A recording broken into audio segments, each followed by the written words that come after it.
Aujourd'hui au programme, Peugeot se la joue futuriste avec l'intégration de ChatGPT dans toutes ses voitures et le scandale continue encore pour Toyota. Bienvenue à tous sur la chaîne Octane. Retrouvez une nouvelle vidéo tous les jours résumant l'actu automobile. Alors n'oubliez pas de vous abonner pour ne rien louper.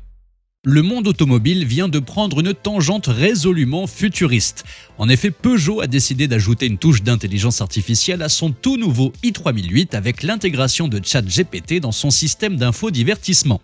Cet assistant vocal basé sur l'intelligence artificielle arrivera vraisemblablement via une mise à jour à distance pour une phase de test dans un premier temps. Puis le service se retrouvera sur toutes les voitures de la gamme Peugeot ainsi que sur les utilitaires d'ici la fin de l'année. Peugeot n'est pas le seul à sauter dans le train de l'IA. DS et Mercedes ont déjà annoncé leur plan et Volkswagen a dévoilé sa Golf 8 dernièrement qui en est aussi équipée. Et vous allez me dire, mais qu'est-ce que peut faire ce chat GPT dans nos voitures ?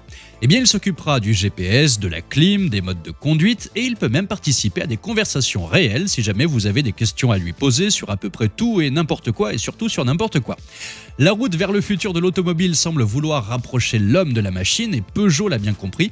Cela peut faire peur, au fond on se demande à quoi ça peut servir et surtout quelles sont les prochaines étapes. Autant l'époque de K2000 pouvait faire rêver, autant aujourd'hui cela laisse dubitatif. Cela dit, l'intégration de ChatGPT dans les voitures a au moins un avantage.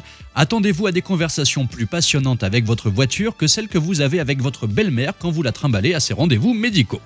Et vous, que pensez-vous de cette folie de l'IA et de son intégration dans nos voitures ? Dites-moi ce que vous en pensez dans les commentaires. Passons maintenant au scandale qui s'agrandit encore chez Toyota. En effet, il semblerait que Toyota ait ajouté un épisode de plus à son feuilleton de scandale. Il y a quelques jours, le géant japonais a reconnu que ses petits camarades chez Daihatsu, marque propriété de Toyota, avaient mis en place un véritable lot de trucage sur certains de leurs modèles depuis plus de 20 ans sur la certification des émissions polluantes. Et bien sûr, les communicants de Toyota ont tenté de faire passer ça comme un simple petit problème familial propre à Daihatsu, mais qui n'avait rien à voir avec Toyota. Mais les tricheries ne s'arrêtent pas là. Toyota, après avoir admis l'année dernière que leurs engins de chantier faisaient aussi dans l'irrégularité en matière d'émissions, voilà qu'on nous annonce aujourd'hui des petits mensonges également dans le monde des voitures. Il semblerait que 10 de leurs modèles soient impliqués dans cette saga, des voitures vendues en Asie, au Moyen-Orient et en Europe, des modèles tels que les Land Cruiser 300 et Fortuner, mais aussi le pick-up Hilux, un modèle emblématique chez Toyota. La production de ces 10 modèles a donc été stoppée net suite à cette révélation et Toyota promet maintenant de fournir des explications détaillées aux autorités japonaises. Affaire à suivre et on se demande bien quel autre constructeur va à son tour connaître une affaire similaire. Vous avez des suggestions ? Dites-moi ça dans les commentaires. Merci à tous d'avoir suivi cette nouvelle vidéo.